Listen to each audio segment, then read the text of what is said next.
money is probably one of the most sensitive topics that you can talk about with anybody, especially a Christian. It's one of those topics that people get immediately triggered if it comes up in a conversation.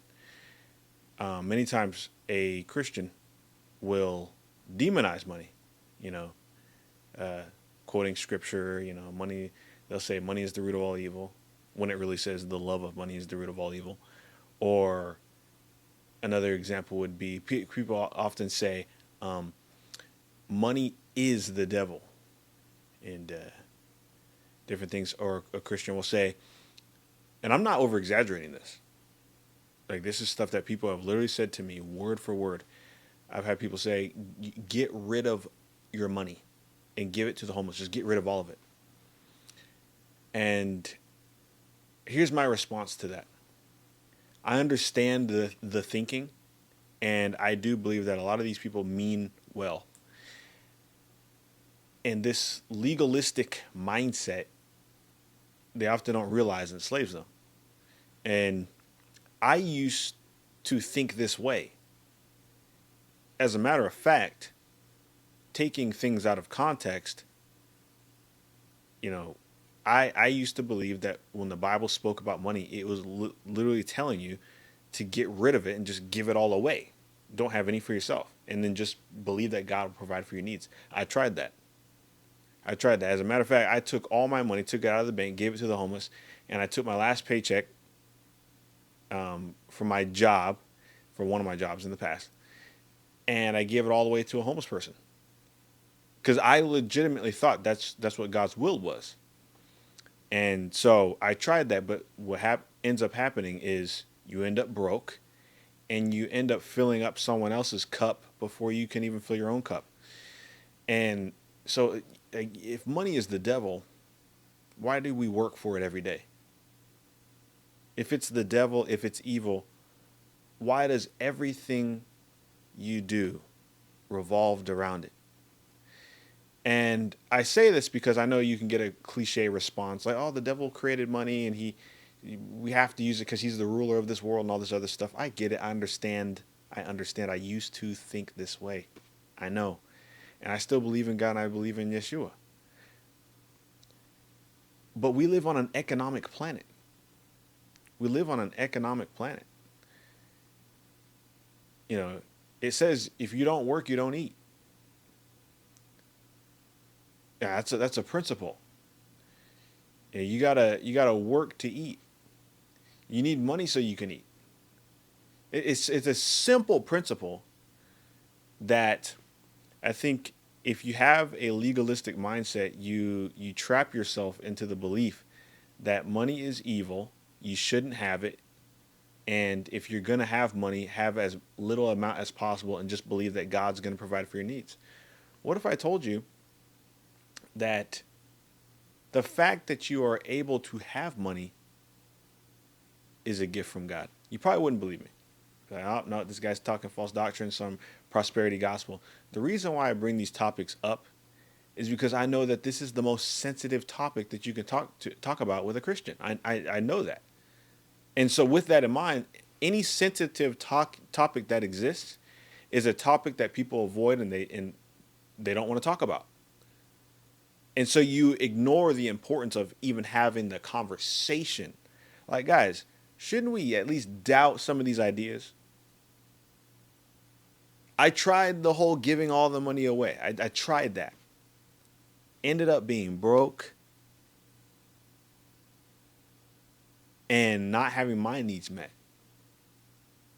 Provided for someone else temporarily. It's not logical. I understand that that's what people think that the Bible is saying, but that's not what it meant. And I feel the need to have to point these things out because, how do I put this? There's a lot of things in the church that are being completely ignored, such as politics, money, kind of talk about marriage, but not the important aspects of marriage. If you talk about marriage, they kind of just talk about things like, oh, wives, submit to your husbands, yada, yada, yada. But they don't teach you how does a man understand the way a woman thinks? Or how does a woman understand that the way a man thinks? Getting knowledge in these different areas. You know, it's it's kind of a devastating thing to witness, because I think that there's a lot of people who are genuinely trying to do the right thing, and they try so hard to do the right thing they end up doing the wrong thing.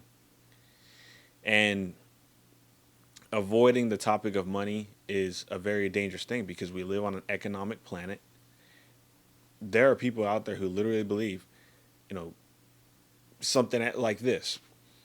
You're a married man with a wife and children, and you believe God has called you to go to another country. There are men out there who will leave their families, leave their responsibilities, because they believe God's called them to go somewhere else. I'm not saying that that doesn't happen. I'm not saying that that could happen. But what I am saying is this: is Christians will read something in the Bible one time. They'll read about a story about someone who left everything. Or they'll read about Jesus Christ fasting 40 days and 40 nights. So then they think, oh, Jesus did that, so I got to go fast 40 days and 40 nights in the wilderness. People literally do that. I remember a story of a man who tried to fast for 80 days. I saw a video of him. He looked like just flesh, skin and bones. I don't know if he survived, but people are this radical. Now, I do think it's important to be radical for Christ in certain ways, but not foolish. So now, with all that in mind, when I bring up the topic of money, people often only quote the verses that talk about the warnings of money, but they don't talk about the other side of the coin, which the book of Proverbs has a lot to say about.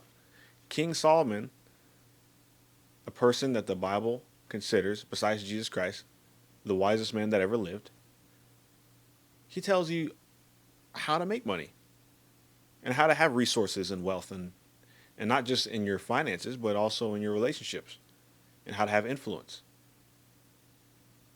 And literally a lot of the things that the church demonizes today, Proverbs promotes. And so, who would you rather believe? The church today, the modern day Pharisees, those who have been enslaved by doctrine, or the source, God himself? Who are you going to believe? And I genuinely ask this question because I'm not saying that I understand everything and I know everything, but what I do know is this, is God does not want you to live a lifestyle where you are slacking in life, where you're living in poverty, you're having failed marriages. You have people out here literally preaching, and again, let me emphasize, I'm not over exaggerating. You have people out there literally preaching that marriage is supposed to be hard, that you will always have struggles in marriage. Now, I agree with that, with people who weren't prepared to be married. But it's just such a shame. So, what does Christianity promote today? They promote that you got to get rid of all your money. You're going to have failing marriages. Your children are going to be rebellious. You're always going to have sickness and disease until you die and you have your glorified body and all this other stuff. Life's just going to be hard all the time. We're waiting for Christ to return. And that's it. You're just here to just come here, get saved, and hopefully you live a righteous lifestyle until Christ returns. Is this all God has for us? I mean, the gospel that Jesus preached, from what I remember, was called good news. That's what gospel means, good news. And he says that he came to bring good news to the poor. What would be good news to a poor person? I mean, just think about that logically. You have a poor person who doesn't want to be poor anymore. What sounds like good news to them? It's just something to think about. You don't have to take my word for it. Do your own research, do your own digging, do your own thinking. But what I am saying is this: don't just get stuck in one way of thinking. Don't get stuck in just what you've been taught and even just what you've read. Be like an empty vessel, always willing to learn something new, always willing to have your iron sharpened, and be willing to hear from people outside of your church. I know that's a scary thing, to step out and listen to someone else voice their thoughts about Christ, but we all need each other as the body of Christ. And if you're segregated with one church isolated in some little area, separated from the rest of the world, how in the world are you going to know anything outside of that? And you got Christians out here talking about you shouldn't have a television in your house, you shouldn't use social media. What can you do in this world? I understand why they would say those things. They're trying to protect you from being tempted, but maybe practice self-discipline. Like you can still enjoy things in life, but have self-discipline. Excess of anything is bad. Water is good for you, but even excess of water could kill you. You follow me? No, I can go on this rant for a long time, but I just say all these things just to get your wheels spinning just a little bit, so that you're not just caught up on old ideas. And a lot of people, specifically Christians, they'll look at me and they'll be, man, you don't sound like a Christian when you talk. And it's because I don't quote the Bible after every sentence. I'm not cliche. I'm truly myself. I am my own man. And I understand I could probably quote the Bible more than most Christians. I probably know the Bible more than most Christians. But I don't use Christian lingo when I talk. I sound like a regular person. And one of my friends said to me recently, because I have a few friends who are, they're concerned about what I believe and different things. But another one of my friends, he was like, man, I guarantee if Jesus Christ was in a room with you and a bunch of your other friends, they would be surprised about the way Jesus talks. He would probably sound more like you than your friends. And I was like, wow, that's interesting. Because a lot of times you would think that Jesus would be a Bible thumper, which is most Christians. Most Christians just Bible thump, quote the Bible all day. You read about Jesus. I didn't mean to go this long, but if you read about Jesus, you read the things that he says. He didn't quote the Bible much.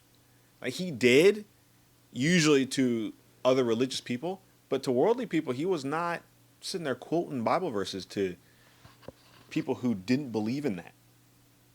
He was sharing them analogies, parables, metaphors, causing them to understand deeper truths through analogies and showing them principles. And to know principles, you got to be a wise person. And that's what wisdom is. Wisdom is the principal thing, which King Solomon talked about. So I would highly recommend get wisdom so that you're not just stuck in Christendom. Nothing wrong with being a Christian. I'm not saying there's something wrong with it. But being a child of God, you should be a sane person. And as of today, if you look around, just look around you. I'm not judging. Just look around you. Most Christians today are like the Pharisees in the Bible, but manifest in today. Don't be like that. You shut people off to the kingdom of heaven and they lose interest in it. And you shut yourself out of the kingdom of heaven because he did not come here to make you a legalistic, insane person. All right. God bless, and I hope all is well with you. Hit the subscribe button, do all those YouTube things, and go get yourself a fresh shoot like this. God bless.